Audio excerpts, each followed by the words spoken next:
Ahí se ve.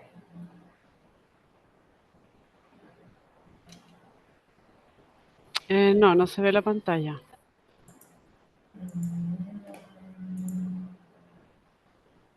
¿Cómo sería? Ventana, ¿será? Ahí. Compartir. Ahí sí, como que sí. Ahí sí. Ahí sí habría que ponerla como en modo presentación nomás. Ahí la puse en modo presentación. ¿Sí?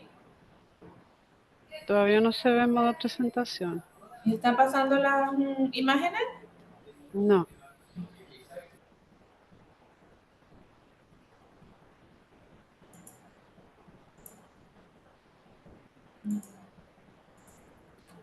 A ver.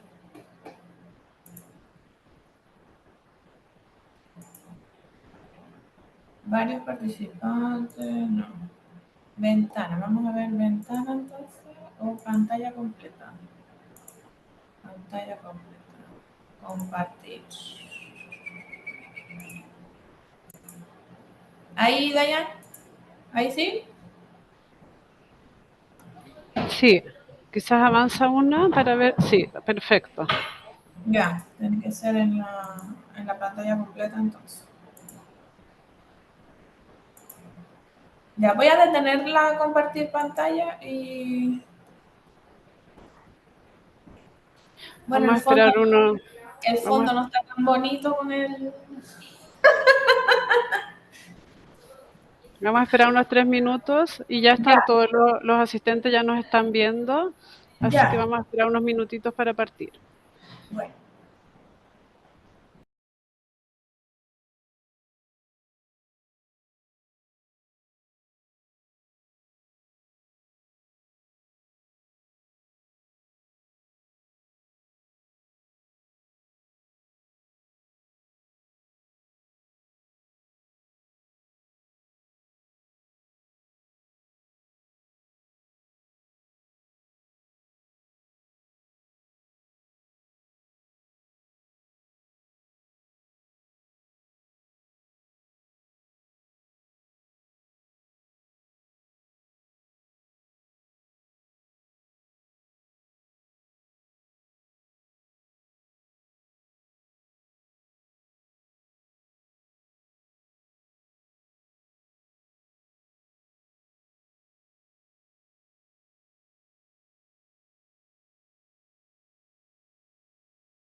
Buenos días. Vamos a dar comienzo a nuestra quinta sesión de telecomité en vista del tiempo. De a poco se va a ir incorporando más gente, pero para poder cumplir con nuestra programación. Esta, como les mencionaba, es nuestra quinta sesión y en esta oportunidad queremos presentarle a la doctora Olga Núñez. Ella es médico paliativista del Hospital de La Serena. Ella ha tenido un tremendo desempeño en esta área, ha desarrollado con una gran potencia los cuidados paliativos, tanto oncológicos como no oncológicos, desde la entrada en vigencia de la ley, por lo cual nos sentimos orgullosos que nos esté acompañando en esta oportunidad y nos va a hablar sobre manejo del dolor en el paciente pediátrico con parálisis cerebral. La idea es que ustedes hagan todas las preguntas, comentarios, todas son válidas. La doctora nos va a hacer una presentación del caso del tema en particular, después nos va a presentar un caso clínico de una persona que a ella le tocó atender y la idea es que después puedan hacer sus preguntas, comentarios con toda confianza para que así pueda ser una instancia provechosa y de aprendizaje para todos. Esta sesión, como ustedes saben, está grabada porque las personas que no pueden ingresar después la visualizan por el canal y como comentario final, la prueba les va a llegar dentro del día para que la puedan realizar después y completar esta sesión. Así que los dejamos con la doctora Núñez y muchas gracias. Gracias, Dayan. Para mí es un placer y un honor poder estar acá con todos ustedes. Gracias por la invitación. Bueno, vamos a hablar de niños hoy. Vamos a hablar de niños con necesidades especiales. Es un tema que a mí me apasiona, así que bueno, espero poder abarcar varias cosas. Es bien amplio el tema, así que traté de resumir lo más que pueda. Si hay algunas preguntas, no los voy a poder ver, así que ahí podemos ir interrumpiendo o si no, al final, ¿ya? Entonces vamos a partir, voy a compartir pantalla de... Ahí, vamos a ver si ahí se ve. Ahí me confirmas, porfa, Dayan, que podamos verlo. ¿Ahí se ve? Pero todavía no se ve en pantalla completa. Ya, entonces vamos a salir.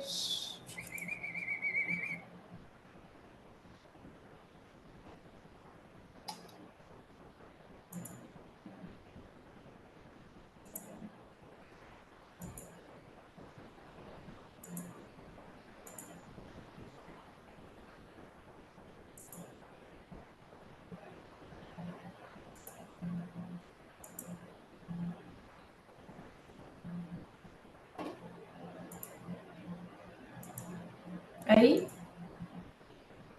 Ahí sí. Si pasa, bueno, ahí se ve pantalla completa. ¿Podrías pasar una diapositiva? Sí, ahí está perfecto. Muchas gracias. Perfecto. Gracias, Dayan. Bueno, entonces hoy vamos a hablar acerca del manejo del dolor en pacientes pediátricos con parálisis cerebral.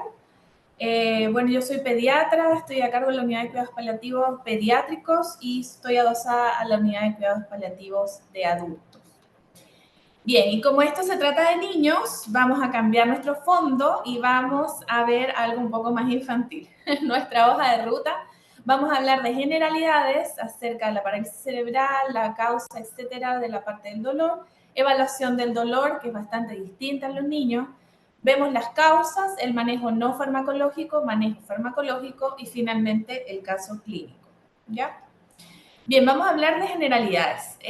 La parálisis cerebral se define en la actualidad, es un grupo muy heterogéneo de alteraciones permanentes del movimiento y de la postura que limitan la actividad y son atribuidas a alteraciones no progresivas. Eso es súper importante durante el desarrollo cerebral del feto o del niño pequeño, porque si son progresivas ya estamos hablando de otras cosas. Entonces, muy importante, son alteraciones del movimiento, de la postura y que se deben a alteraciones no progresivas durante el desarrollo cerebral del feto o del niño pequeño, como vamos a ver en las causas. Entonces acá la etiología más importante en general es la prematuridad, es el mayor porcentaje en niños prematuros extremos y prematuros menores de 32 semanas. Niños con retardo de crecimiento intrauterino no necesariamente prematuros, después tenemos infecciones, hemorragias, patologías, y en países en vías de desarrollo también está relacionado con infecciones congénitas o durante el periodo neonatal y la encefalopatía hipóxico-isquémica producto de asfixias perinatales. Eso normalmente es en países de vías de desarrollo, nosotros igual tenemos harta frecuencia con relación a estos dos ítems. El diagnóstico se hace después de los 2 años, porque igual es complejo, dado que se debe a alteraciones del movimiento y que limitan la actividad. Normalmente después de los 2 años es que podemos ver un poco más acentuado tal vez esta sintomatología y recién después de los 2 años podemos hacer el diagnóstico. Ojo, hay niños que están muy afectados y que puede ser antes del diagnóstico, ciertamente, pero en niños también con hemiplejías o paraplejías se puede ver después de los 2 años. Vamos a hablar entonces rápidamente de las manifestaciones clínicas de la parálisis cerebral. Tenemos 3 tipos. Vamos a hablar de la más frecuente, que es la espástica, que tiene una frecuencia de casi el 70%, que es la mayoría de los pacientes que vemos, y puede tener varias manifestaciones, como una hemiplejía, una diplejía espástica o una tetraparesia espástica, que tal vez son las que llegan más a nivel secundario. Ahí voy a mostrar una figura que va a ser más fácil de reconocer. La división o la clasificación por discinética, que es la segunda más frecuente, que es al 10 al 15%, y tiene la particularidad de que no tiene contracturas, que hay alteración del tono y de la postura, pero está relacionado con movimientos involuntarios, estereotipados y recurrentes. No están espásticos o no están totalmente hipotónicos, sino que tienen estos movimientos recurrentes involuntarios. Cursan con mucha cialorrea y pueden haber también divisiones o clasificaciones, depende de los movimientos, como la atetoide y la distónica. Y finalmente la menos frecuente, yo honestamente no he visto, la atáxica, que es menos del 4%, es un diagnóstico difícil, normalmente se evalúa después de los 6 años y se debe a una inestabilidad en bipedestación, incluso sentado, dismetría, alteración de la coordinación. Yo creo que el diagnóstico difícil se debe a que puede confundirse con otro tipo de patologías, así que por eso es tal vez menos frecuente. En la siguiente figura vamos a tener un poco más claro cómo es la participación del cuerpo regional y ahí vamos a poder fijar un poco más los conocimientos. La hemiplejía, entonces, en este caso, del mismo lado, miembro superior, miembro inferior y no está afectado al resto del cuerpo. La diplejía, estoy señalando con el dedo, pero no tengo. Ya, la diplejía, entonces tenemos afectación en miembro superior menos y participación más severa en miembros inferiores. La tetraplejía, que igual es una de las más frecuentes, tenemos afectación de todo el cuerpo, en mayor medida en miembros inferiores y en un poco menor medida en miembros superiores. El atetoide, todo el continente, el distónico, estos movimientos raros que son más con extensión, hiperextensión del cuello, flexión hiperflexión de las muñecas, y el atáxico, que está más relacionado con inestabilidad. Entonces, importante aquí, pregunta del examen, ¿cuál es la manifestación clínica o el tipo más frecuente de la parálisis cerebral? Y en este caso es el subtipo espástico. ¿Ya? Bien, ahora vamos a hablar acerca de un sistema de clasificación. Existen muchos sistemas de clasificaciones para los niños con parálisis cerebral, pero este en particular nos va a ayudar y está relacionado también con el dolor, y por eso la traigo, porque este sistema nos habla acerca de la función motora gruesa. El GMFCS, por sus siglas en inglés, Gross Motor Function Classification System. Entonces tenemos 5 subtipos y el quinto se divide a su vez en A y B, depende de la utilización de gastrostomía o no. Entonces el nivel 1 es un niño que puede deambular, es un niño que no necesita apoyo, que puede subir escaleras y que tiene habilidades motoras sin casi nada de limitación. De hecho, dice coordinación no es tan limitada, ¿ya? En la parte motora, pero velocidad, equilibrio y coordinación sí pudieran estar un poco limitados. El nivel 2 es un niño que anda, pero que tal vez necesita ayuda para subir las escaleras. Es un niño que puede caminar con ayuda y con un dispositivo de movilidad de sujeción manual o como un bastón, o puede usar silla de ruedas para distancias largas. Pero en estricto rigor, él puede deambular solo que necesita ayuda con otro tipo de ejercicios. El nivel 3 ya necesitamos dispositivos de sujeción y ya mayor uso a nivel de la silla de rueda. En este caso, el niño no puede deambular puede subir las escaleras apoyándose en la barandilla, pero con supervisión. En este caso es el nivel 3.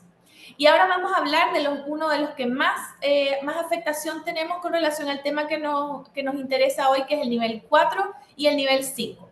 El nivel 4 utiliza métodos que requieren asistencia física o dispositivos motorizados, puede caminar distancias cortas en casa con asistencia o utilizando un dispositivo o andador.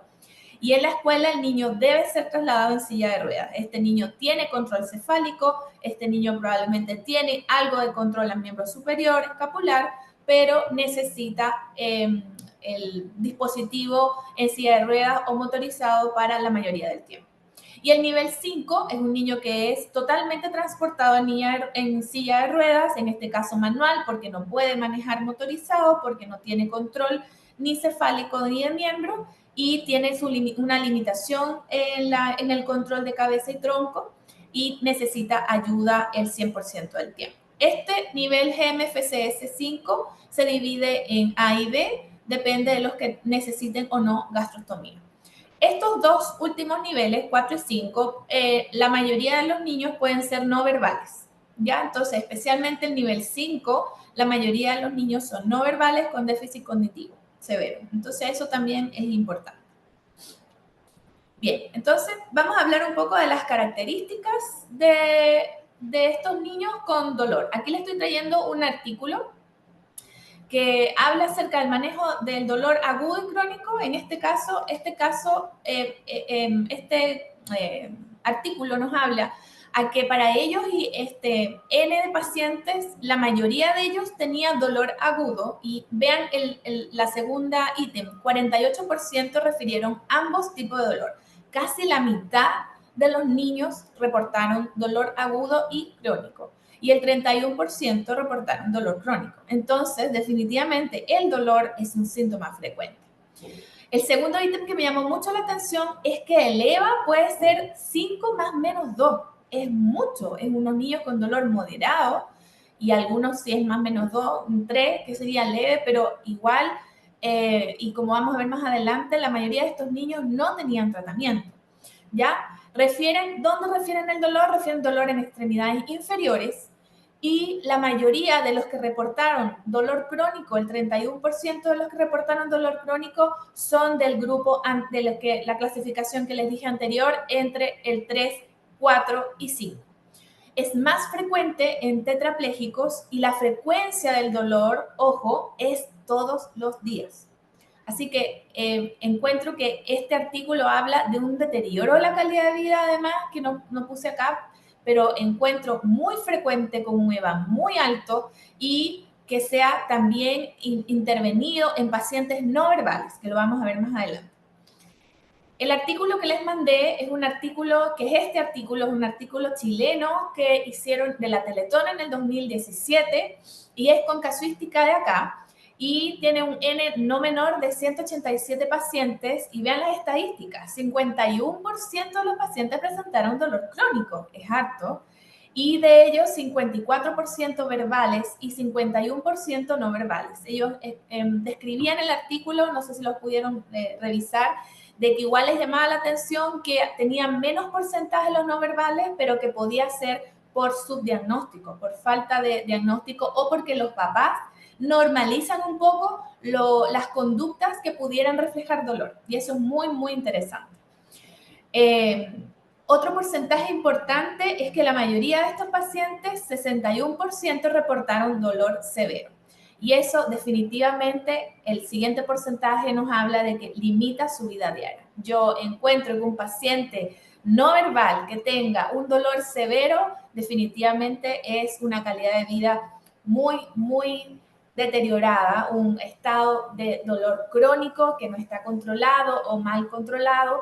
Así que tenemos que visualizar a estos pacientes, y tenemos que visualizar este síntoma, tan importante, que puede limitar casi en un 50% su vida diaria.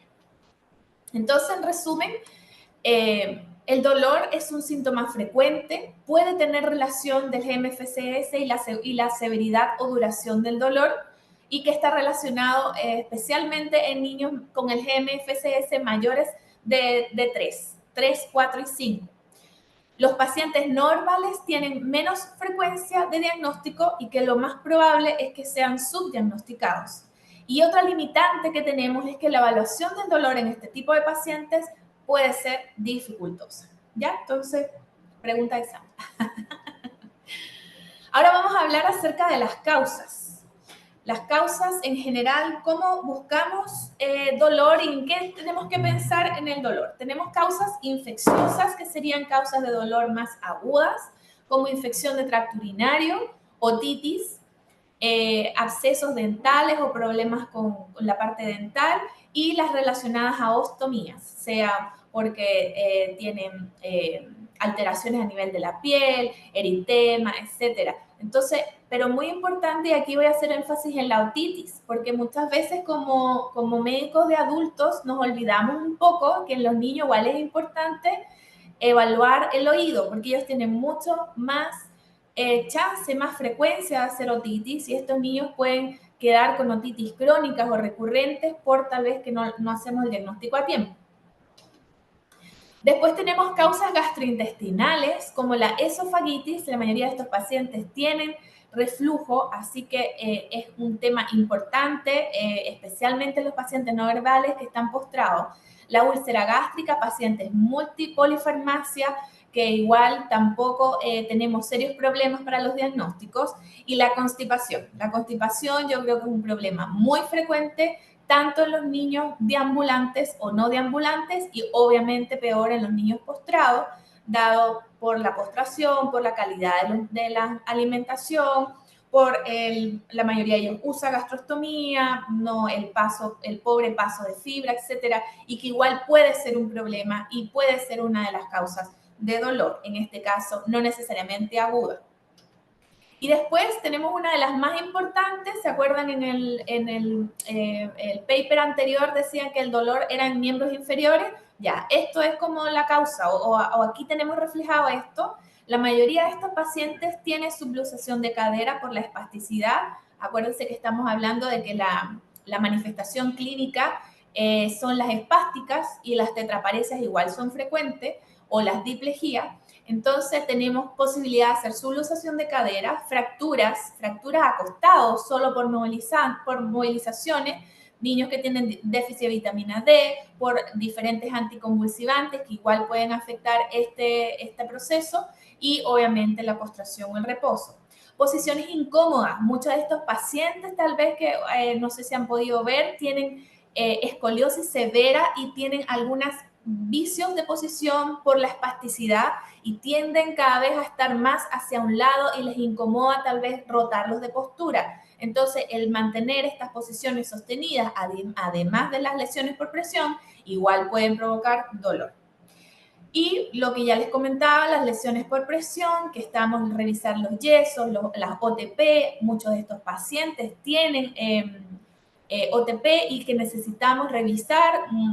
Acuérdense, los niños van creciendo y les van quedando chicas las cosas, les van apretando, y la mayoría de ellos no puede tal vez explicar qué le molesta, sino que simplemente se sienten incómodos, como ya vamos a ver más adelante. Y obviamente examinar los sitios de apoyo. Muchas mamás tienden a dejar a los niños tal vez en algunas posturas, o dejarlo en el sitting para que afuera, etcétera, y los tienen mucho rato en algunas posturas y no verificamos que esté totalmente acolchado el sitting. El mismo problema de que el sitting tal vez le queda chico. Entonces ahí tenemos que ir evaluando esa parte. Muy importante, yo creo que esta es una de las causas más frecuentes, son las partes musculoesqueléticas, especialmente en el dolor crónico. Pero aquí tenemos otro tipo de causas, y que son bien particulares de este tipo de pacientes, y que las quise traer. Esto es pregunta de examen. Este pacientes tienen 3 tipos de dolor que son como un poco distintos, que no lo vemos tan frecuentemente en otro tipo de pacientes. En primer lugar, tenemos un dolor neuropático central, un dolor que se presenta con distensión abdominal de inicio, brusco e intermitente, y que se describe así, como un dolor neuropático central o visceral, hiperestesia visceral. Entonces, es una mamá que nos dice, doctora, mire, está más distendido, está haciendo caca todos los días, está recibiendo bien la alimentación, no le cambié, pero sigue estando distendido, está incómodo, está cambiando el patrón del sueño, etcétera. Entonces, tenemos que pensar en este tipo de dolor neuropático central. El subsiguiente, que no es tan frecuente, pero que existe, es la disfunción autonómica, que obviamente, como su nombre lo indica, va a afectar algunos aspectos de la parte parasimpática. Tenemos taquicardia, sudoración, náuseas, vómitos. Yo tuve un paciente en estas condiciones con una alteración neurológica severa y ella nos hacía disfunciones autonómicas cíclicas. Y era increíble como cíclicamente cada 21 días ella hacía episodios de todo esto: taquicardia, sudoración, alteración de la frecuencia, de la presión arterial, hacía flush y era una disfunción autonómica, o lo que también se conoce como una tormenta parasimpática. Y la distonía también, especialmente en pacientes con este tipo de clasificación, la distónica, presentan crisis donde hacen movimientos igual involuntarios, como de temblores o contracturas que provocan dolor. Entonces, estas tres son causas que no son tan frecuentes en otro tipo de pacientes y que en los pacientes con parálisis cerebral puede verse de manera un poco más frecuente, especialmente el dolor neuropático central. Bien, y aquí se comienza a complicar un poco la cosa, porque ¿cómo evaluamos dolor en un paciente no verbal con un déficit cognitivo severo? Entonces tenemos varios métodos y yo creo que esto es una de las partes más importantes de esta presentación. ¿Cómo podemos evaluar dolor en este tipo de niños? Tenemos tres métodos: el método fisiológico, los métodos conductuales y los métodos autoevaluativos. Bien. Los métodos fisiológicos, como su nombre lo indica, van a ver, son cosas observacionales por el evaluador. En este caso vemos variaciones en la frecuencia cardíaca o la presión arterial, no necesariamente taquicardia. Puede haber también bradicardia, variaciones de la frecuencia respiratoria y saturaciones de oxígeno. Eso lo vemos muchísimo en recién nacidos, donde hay tablas específicas donde incorpora tanto la frecuencia cardíaca, respiratoria y la saturación. En este caso no es el tema de hoy de los recién nacidos, pero sí lo vamos a ver en niños más grandes, no verbales, con déficit cognitivo. Vemos una forma muy fácil, yo creo, de ver un cambio. Tal vez usted está tocando la guata, lo está saturando y verifica que al tiro comienza a subir la frecuencia cardíaca, comienza a desaturar. Definitivamente hay algo ahí. Probablemente tenga dolor, por ejemplo, abdominal, un ejemplo. Y los síntomas neurovegetativos, como la sudoración. Eso es muy importante porque tal vez la mamá comienza a decir, doctora, ahora se está mojando entero en la noche y tengo que cambiarle 2 y 3 veces la polera. Entonces, eso igual, más que pensar en otra cosa, hipertiroidismo o alguna otra cosa, creo que una de las causas más importantes debería ser el dolor. ¿Ya? Entonces ahí frecuencia cardíaca, presión arterial, respiratoria, saturación y algunos otros síntomas neurovegetativos. Bien, y aquí uno de los más importantes son los métodos conductuales. Especialmente en los niños no verbales tenemos cambios en el patrón del llanto y los gemidos. La mayoría de ellos, o muchos de ellos, pueden hacer sonidos, no están con un glajo tan bajo. Entonces, doctor, ahora de repente está haciendo otro tipo de gemido en la noche. Oh, está muy regalón, doctora. Si comienzan a decir que está regalón y que tal vez está cambiando un poco los sonidos que hace. Cambios en expresión facial, muecas y mirada apenada. Yo tenía una mamá que ella sabía leer muy bien a su hijo y ella me decía, doctora, puso la cara de macha. Rayos, ¿qué es una cara de macha? No sé, ponía la lengua de una forma, con la boca de una forma y ahí tiene dolor. Y efectivamente vimos otros métodos fisiológicos y cuando él tenía esta expresión en su rostro, aumentaba la frecuencia cardíaca, aumentaba la frecuencia respiratoria, así que lo pusimos en su escala, que la vamos a ver más adelante. Entonces es muy importante escuchar a los cuidadores, especialmente en estos métodos conductuales.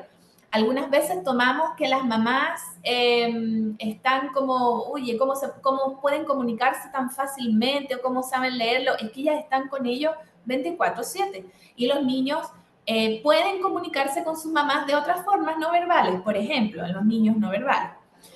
La incapacidad de consolar. Muchas veces nosotros tomamos un poco a la ligera esto, no, pero si la mamá lo tomó en brazo y ya se calmó. Sí, pero es que también, ¿por qué tuvo que tomarlo en brazo y calmarlo? Es la capacidad de consolabilidad. Entonces, en este caso, la mamá dice, doctor, ahora tardo más en consolarlo, o ahora tengo que pasearlo más. Entonces, igual es un punto importante. Cambios en la interacción. No necesariamente es un paciente, y en este caso los deambulantes o los verbales, que igual pueden cambiar un poco su interacción con los demás o con la misma familia. Eso también puede ser una muestra de dolor. Especialmente tenemos niños que también con un GSM-FC1 que están con parálisis cerebral, pero que también tienen algún tipo de rasgos TEA. Entonces, igual, más complicado. Entonces ahí es importante ver cómo está la interacción. En los cambios, en realidad lo que tenemos que buscar son los cambios. El aumento del movimiento de extremidades, tal vez está incómodo, etcétera. El aumento del tono muscular, rigidez, arqueo. Y otra cosa muy importante es el comportamiento atípico. Tal vez una risa inadecuada y la autoagresión. Esto es muy importante, la autoagresión, porque hay muchos pacientes que tal vez comienzan a tirarse la oreja, comienzan a rascarse, a jalarse el pelo o a jalarse la gastrostomía, especialmente en niños no verbales, y que es la manifestación a dolor. Tenemos un paciente que en general sí cambiaba un poco el patrón del llanto y se autoagredía. Se tiraba con las manitos detrás de la oreja, y la mamá lo que hacía era ponerle mitones, un niño grande de 3 años.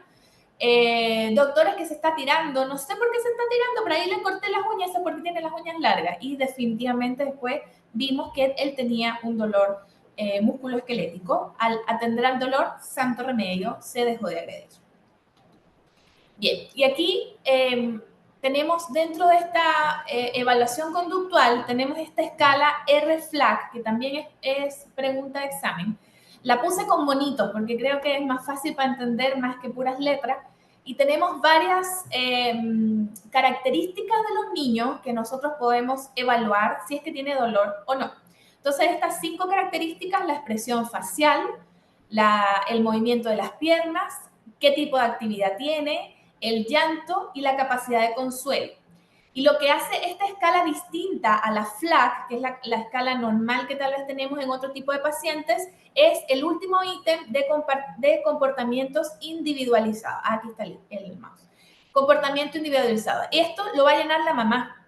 Por ejemplo, este paciente que les acabo de decir, un niño que se autoagrede, lo ponemos aquí dentro de actividad. Un niño que se agrede la oreja, tenemos un dolor que está en severo, o por lo menos 2, ¿ya?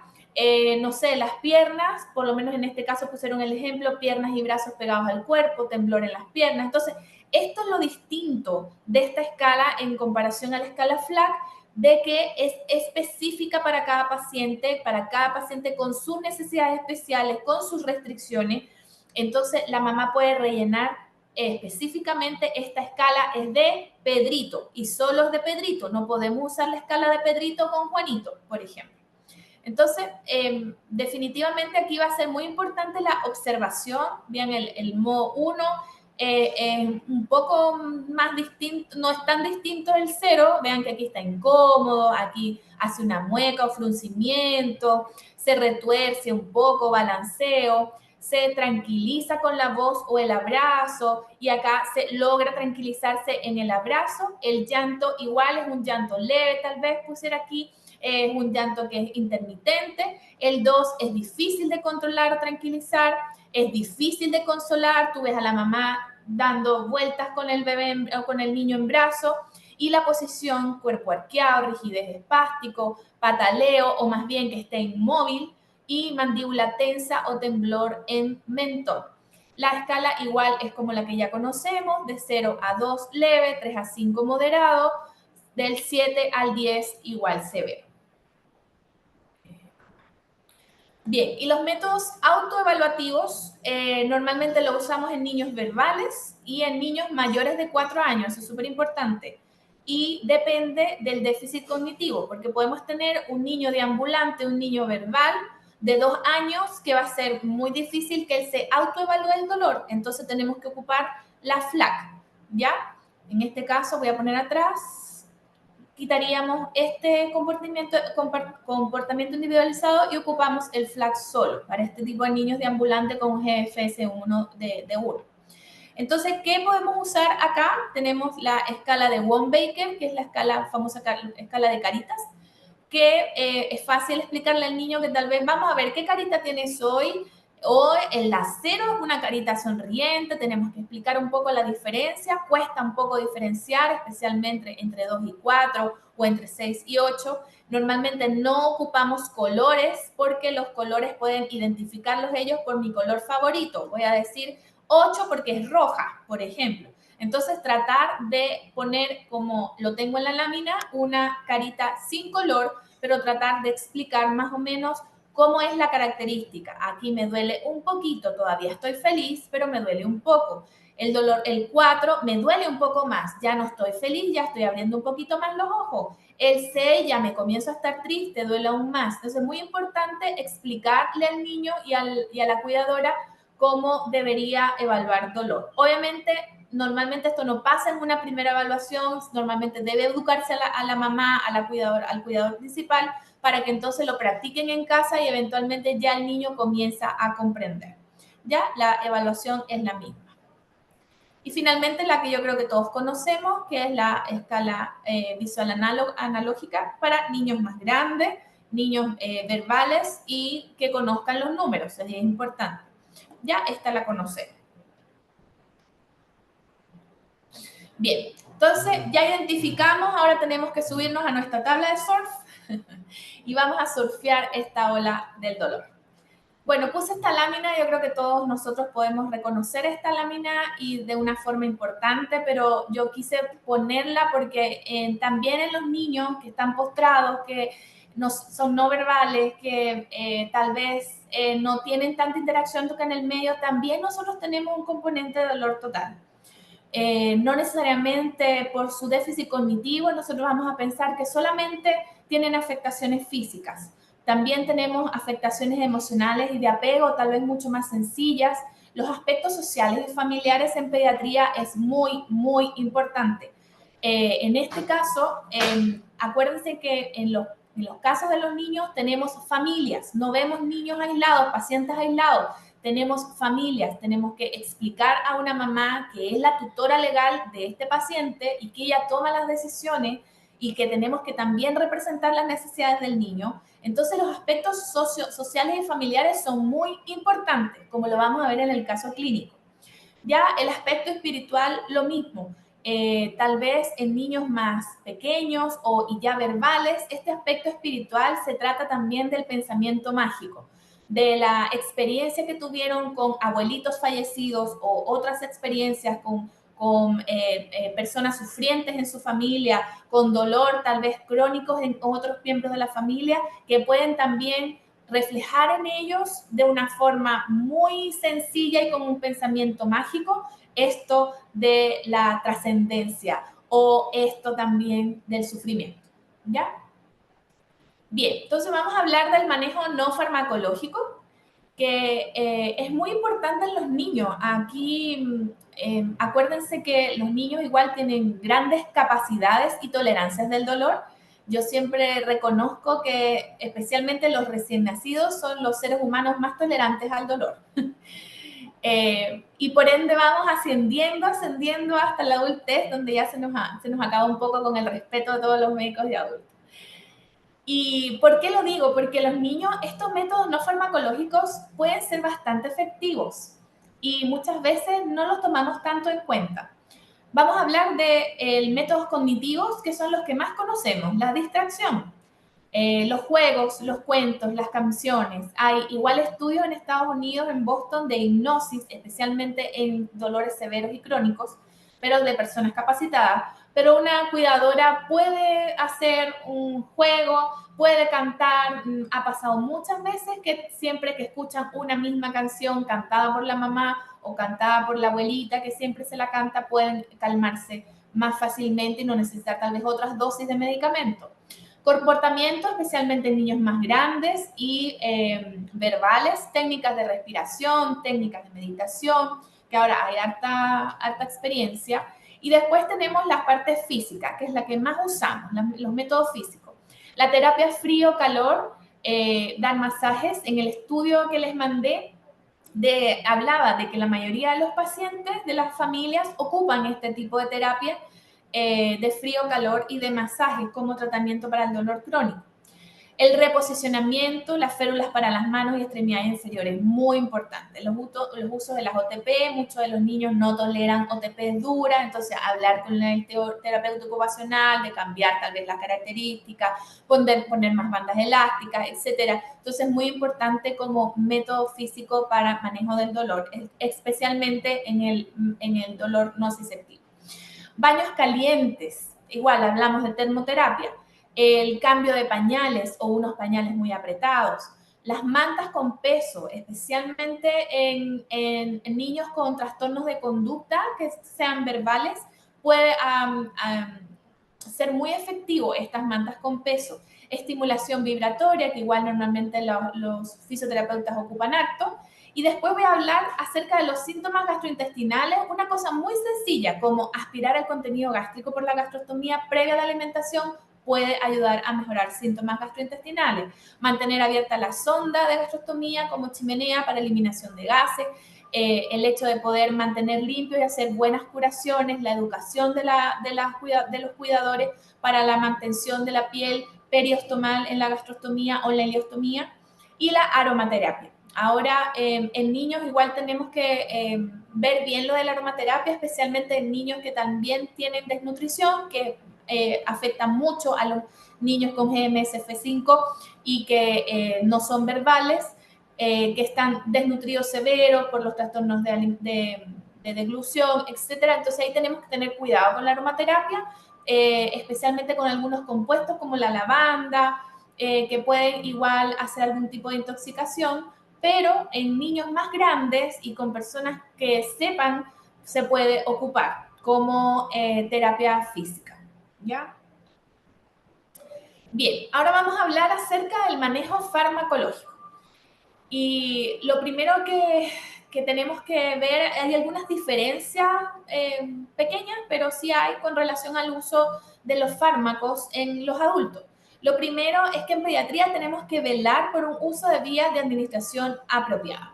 Esto es muy importante porque creo que también, igual en adultos en cuidados paliativos también, pero en niños naneas normalmente tenemos que priorizar el tratamiento oral, el tratamiento por la gastrostomía o enteral, rectal y subcutáneo. Entonces, esto es muy importante, una vía de administración cómoda para la cuidadora, cómoda para el paciente y que pueda hacer también administración a intervalos regulares. Esto es muy importante. En los niños es difícil hacer medicamentos SOS, por lo mismo que hablamos de la evaluación del dolor. Entonces, si estamos con un niño con un dolor severo, normalmente, o moderado a severo, normalmente priorizamos la administración siempre a intervalos regulares y educar muy bien al cuidador, o en este caso si está hospitalizado, al equipo de salud, y que tengamos atento con los SOS, que eso lo ocupamos harto en adultos, y también el equipo pediátrico lo puede ocupar, pero en el caso de los niños con parálisis cerebral tenemos que estar muy, muy pendientes, porque se comportan como niños no verbales. Obviamente la individualización del tratamiento, esto siempre yo le digo a mis estudiantes que esto no es una receta de cocina, cada niño es distinto, cada niño tiene comorbilidades distintas y eso lo hace complejo, especialmente los niños con parálisis cerebral, porque la mayoría de ellos tienen más de 6 diagnósticos. Entonces tenemos que ver especialmente con las interacciones con los medicamentos y que lo vamos a ver más adelante. Estos niños, la mayoría de ellos tienen anticonvulsivantes y no 2 ni 3, algunas veces tienen 4 y 5 porque tal vez tienen epilepsias refractarias o síndromes de West. Entonces tenemos que estar muy atentos con las interacciones medicamentosas desde los coadyuvantes hasta los medicamentos analgésicos. Y bueno, la diferencia grande que tenemos con adultos es que desde el 2012 tenemos una estrategia bifásica para pediatría, que es esta que les muestro acá. Tenemos el control del dolor leve lo hacemos con AINES y paracetamol, y el control del dolor moderado severo partimos al tiro con opiáceos fuertes, hablamos de la escalera analgésica o del ascensor analgésico, más AINES y los coadyuvantes. Entonces acá No tenemos el personaje de opioides débiles, aunque se pudieran usar en algunos casos específicos, y es por esto. Los opioides débiles en pediatría, especialmente la codeína, tiene un mal metabolismo en menores de 5 años. Por ende, tiene mala eficacia y no tiene una buena seguridad y no lo usamos en pediatría. En la codeína no lo usamos en pediatría. ¿Ya? De hecho, hay algunos jarabes para la tos que tienen codeína que ya se están sacando a una dosis mucho más bajita. Por lo mismo, porque es muy, muy peligroso y no tiene buena fracción de seguridad. El tramadol, siendo un opioide débil, normalmente se usa solo en mayores de 12 años, que es en donde tenemos las guías mundiales y las indicaciones las indicaciones mundiales de las asociaciones, tenemos que es en mayores de 12 años. Y la dosis tenemos entre 0,5 a 1 miligramo por kilo. Aquí partimos con lo divertido de pediatría. Todas las dosis son por kilo. Dosis cada 4 a 6 horas. Y otra limitante es que el tramadol tiene dosis tope. Obviamente hay casos en niños que tal vez pudiéramos usarlo en niños menores de 12 años, pero la indicación científica es solo para mayores de 12. Bien, entonces vamos a hablar acerca del dolor leve, nuestros amigos conocidos y que en pediatría son nuestros caballitos de batalla, el paracetamol y el ibuprofeno. Las dosis acá se los dejo en miligramos por kilo. Y hay unas cosas específicas que les puse para saber y tal vez que les toque ver pacientes más chicos. El paracetamol lo ocupamos en menores de 3 meses, más no el ibuprofeno ni ningún otro AINES. En niños menores de 3 meses solo está estudiado el paracetamol. Y sí podemos pasar a opioides fuertes. En los mayores de 3 meses sí podemos ocupar paracetamol e ibuprofeno, los dos, y no hay evidencia de que alguno sea mejor que el otro. Hay que tener en cuenta tal vez las toxicidades. El ibuprofeno puede tener toxicidad renal y gastrointestinal al usarlo por largo tiempo y el riesgo de hepatotoxicidad en dosis mayores de paracetamol o por dosis no adecuadas para el kilogramo de peso. Ojo, acuérdense que la dosis tóxica del paracetamol es muy alta, es casi 5 gramos por kilo, entonces igual es alto. El rango del riesgo de toxicidad es muy alto. Así que es muy baja la posibilidad de hepatotoxicidad. En cambio, con el ibuprofeno, sí puede haber tal vez más frecuencia de toxicidad renal y gastrointestinal, y yo también he visto reacciones inmunológicas por ibuprofeno, como síndrome de Stevens-Johnson, que provoca también, especialmente en niños menores de 1 año. ¿Ya? Entonces, el dolor leve, en este caso, paracetamol e ibuprofeno. Y vamos a hablar un poco más amplio acerca del dolor moderado a severo. En pediatría, la primera línea es morfina para el dolor moderado a severo.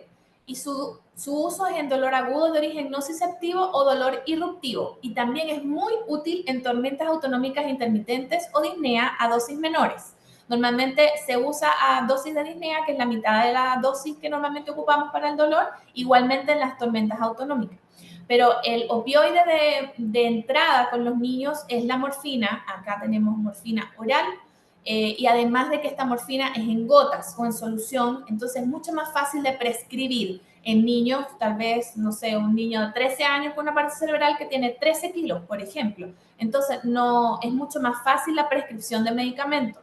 Eso es algo que en pediatría tenemos muy restringido. No tenemos una gran amplitud y disposición de fármacos en presentaciones pediátricas, que incluye también el sabor. Muchos de los niños escupen los medicamentos. El paracetamol, por ejemplo, que sabe muy mal el jarabe, cuesta dárselo, por ejemplo, más que el ibuprofeno, por ejemplo. Ya, entonces igual aquí es muy importante la presentación, especialmente también en pacientes que ocupan gastrostomía o ocupan sondas, así que en ese sentido tenemos la necesidad de poder usar este tipo de fármacos.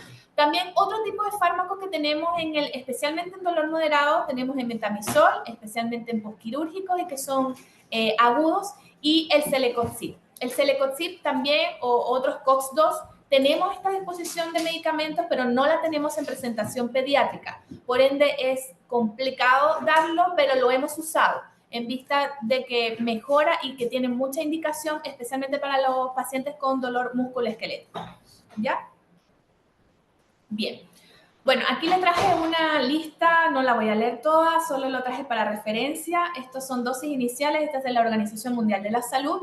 Dosis iniciales de analgésicos opioides para niños de 1 a 12 años que nunca hayan estado expuestos a los opioides, que normalmente es la mayoría de los casos con niños naneas con parálisis cerebral. Ahí tenemos la dosis oral de liberación inmediata de 200 a 400 microgramos, importante, microgramos por kilo, cada 4 horas, en subcutáneo un poco menos, 100 a 200, ¿verdad? Haciendo la conversión, y endovenoso inicial 100 a 200 y seguidos 20 a 30. Ya, esto lo voy a dejar solo para verificar o para revisar. Existe un concepto dentro de los niños con parálisis cerebral del tratamiento empírico del dolor. Y esto normalmente se da en niños con dolor crónico. No sé cómo vais de tiempo. Y ya estoy terminando.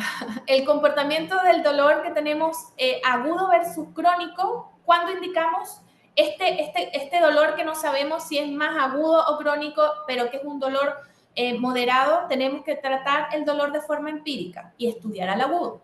Podemos ocupar también este tipo de tratamiento empírico hasta 4 meses post cirugía o procedimientos, descartando obviamente las complicaciones, normalmente estos niños por la gastrostomía, etcétera. La cirugía de Nissen previo inicio del dolor, dolor por distensión abdominal, igual importante, volvemos otra vez a este tipo de dolor por distensión. Los síntomas gastrointestinales, como ya lo hablé antes, la hiperalgesia visceral y los espasmos musculares o disfunción autonómica asociados a comportamientos del dolor. ¿Y de qué consiste este tratamiento empírico del dolor? Aquí está, tuve que ponerlo en inglés, no conseguí el original en español, pero aquí partimos con gabapentinoides, de segunda línea tenemos los antidepresivos tricíclicos, opioides y clonidina, y en tercera línea tenemos metadona, y este artículo habla de los cannabinoides, que eso podemos hablar en otro día. ¿Ya? Entonces, tenemos la amitriptilina o la nortriptilina, 10 del 1 al 4, aquí es como para verificar, vean que son dosis ascendentes, vuelvo a lo mismo haciendo énfasis en miligramos por kilo. Ya tenemos también ascendencia, miren que es lento, de 4, 5 a 8 días, y una dosis máxima que pudiera ser 0,2 miligramos por kilo, aumentando hasta esta dosis. ¿Ya? Aquí está la pregabalina, que la puse como es la que tenemos en disponibilidad en los hospitales, el día del 1 al 3 a 1 miligramo por kilo con máximo de 50, y después avanzar 4 a 6 días, 2 veces al día, y aumentar hasta 3. El máximo de dosis son 6 miligramos por kilogramo peso dosis. Eso es importante, ¿ya? ¿Cuándo comenzamos a pensar en dosis de adulto? En niños mayores de 50 kilos. La clonidina la puse acá porque está dentro del protocolo y es muy útil en pacientes con espasticidad, y son dosis muy pequeñas, 0,002 miligramos. Ahí están como las dosis máximas. Aquí puse mayor dosis por espasticidad y menor dosis por tormentas autonómicas. La clonidina puede ser muy, muy útil en el manejo del dolor como biterapia, no como monoterapia. Y finalmente la metadona, ahí le puse las dosis por kilo, 100 a 200 miligramos por kilo cada 4 horas. Igual la Organización Mundial de la Salud hace énfasis en que obviamente debe ser una persona que maneje este medicamento, especialmente en los niños, para evitar los efectos adversos por la acumulación. Así que la metadona de todas formas no está dentro de nuestras primeras líneas, de hecho está de tercera línea. ¿Ya? Bien, y otro punto importante es que tenemos que manejar la parte postural y la espasticidad como causas del dolor. Y dentro de los antiespasmódicos yo incorporo acá como tratamiento coadyuvante el uso del baclofeno y la toxina botulínica, que en este caso los fisiatras nos ayudan harto haciendo estas intervenciones hacia la parte muscular, especialmente con en la subluxación de cadera, y eso nos ayuda harto en el manejo del dolor, así que está descrito dentro del manejo en la parte postural. Y finalmente, algunos de estos niños se comportan como unos alienígenas para nosotros. Para la mayoría de los pacientes, de los médicos y de la personal de salud que no están acostumbrados a manejar niños, son como alienígenas. No logramos saber qué quieren, cómo se sienten ni qué hacen. Pueden ser tiernos, pero no sabemos, así como Haití.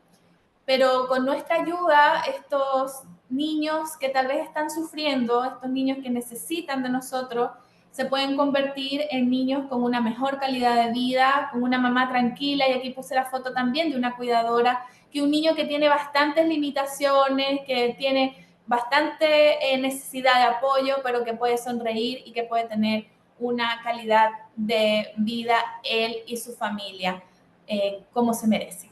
Así que ojalá nosotros podamos contribuir a que estos niños y puedan también sonreír, a pesar de tener un síntoma muy frecuente que puede ser el dolor.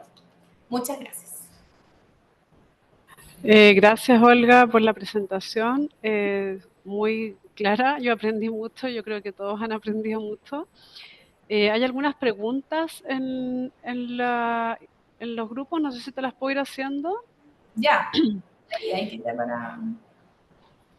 Porque el caso clínico al final lo vamos a presentar o no. Tengo el caso clínico, pero no Yo sé creo si que no vamos a alcanzar, total. sí. Sí. Mira, Karina Cuevas pregunta cuál es el tope de tramadol, de dosis de tramadol en niños. En realidad depende porque va a ser depende del miligramo por kilogramo. El tramadol al tener dosis tope es máximo, son 80 miligramos, es lo máximo que podemos dar. Entonces ahí va a depender también del peso, así que lo máximo de tope son 80 miligramos. Gracias. Y Karina también pregunta dónde se puede encontrar clonidina, porque ella tiene entendido que es difícil de encontrar. Nosotros tenemos en el hospital, así que no sé si en otros hospitales hay, pero nosotros tenemos clonidina, tenemos en tabletas y nuestros químicos farmacéuticos nos hacen papelillos. Ellos pesan la tableta y la fraccionan, depende del peso, entonces eso nos facilita toda las opciones. Obviamente, bueno, yo quiero aclarar que todos estos pacientes deben ser evaluados en nivel secundario y terciario, son los tratantes y ellos son los que, nosotros normalmente somos los que damos las indicaciones, pero y en hospitales en general hay clonidina, por lo menos nosotros que somos un hospital de regiones tenemos clonidina, así que yo creo que desde el hospital indicado por el equipo tratante.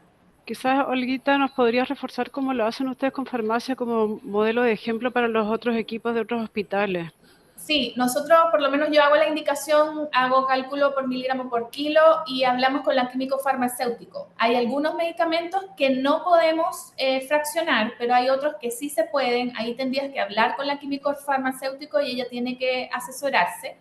Por lo menos la metadona tratamos de no hacer papelillo, el Celecoxib tampoco se puede hacer papelillo, pero la clonidina sí, la pregabalina también. Entonces ellos pueden pesar el producto y lo hacen, no sé, por ejemplo, 20 miligramos de pregabalina. Entonces pesan la cápsula y le entregan un papelito con un sobrecito chiquitito con la cantidad de polvo del medicamento y eso las mamás lo diluyen en un poco de agua, jugo, etcétera, depende del paciente y se lo administran. Entonces ahí tenemos un aproximado, no es 100% la cantidad de dosis, es un aproximado muy, muy cercano. Muchas gracias. Hay otra pregunta que es, ¿qué es una tormenta autonómica? Pregunta Claudia Ya. Campos de Las Higueras. Sí, la tormenta autonómica, como estaba en la lámina, los pacientes tienen un rash, normalmente pueden hacer un rash o tal vez se ponen reticulados, hay taquicardia con aumento de la frecuencia respiratoria, hipertensión arterial, pueden haber temblores, ¿ya? O puede ser al contrario, bradicardia con hipotensión. Normalmente hay trastornos tanto vasomotores como también a nivel de frecuencias cardíacas y frecuencias respiratorias. Pueden haber hasta convulsiones en esas tormentas disautonómicas. Esas no son tan frecuentes, pero sí existen niños con daños cerebrales muy severos que hacen estas tormentas autonómicas. Gracias. Y también Claudia nos pregunta cómo se maneja la agitación o irritabilidad en estos niños cuando estamos recién manejando dolor intenso. Ese es un tema, porque muchas veces tal vez lo tratamos como un síntoma aparte, pero en realidad la irritabilidad puede ser una manifestación de dolor. Entonces, más que sedar tal vez al paciente o ponerle un ansiolítico, verificar que la analgesia esté siendo bien administrada. Se puede ocupar, podemos ocupar clonazepam, algunas benzodiazepinas, pero en general hay que tener mucho cuidado en dar por hecho de que es irritabilidad o tal vez síntomas de delirium, más que una manifestación de dolor. Eso hay que tener mucho, mucho ojo. Gracias. Hay otra pregunta que no sé si la puedes responder, pero la voy a hacer, que está en el chat, que preguntan. Fidel nos pregunta si estas escalas, esta pregunta fue cuando estabas hablando de las escalas FLAC, estas escalas pueden ser aplicadas en pacientes no pediátricos con compromiso neurológico extenso. Pregunta por un caso de un paciente con adrenoleucodistrofia de 30 años en específico. Desconozco. Ahí creo que Dayan puede responder esa pregunta, porque sí, es una evaluación conductual, pero está validada es para niños, en niños. Claro, eso mismo iba a comentar, que excepcionalmente se podría llegar a usar, pero está validada para niños y hay otras escalas para adultos.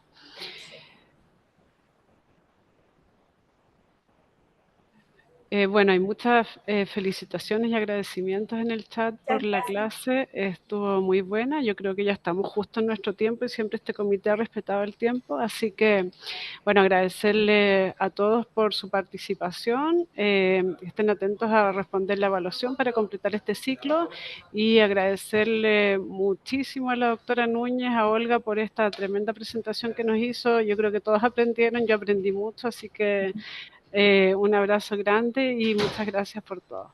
Gracias por invitarme, muchas gracias.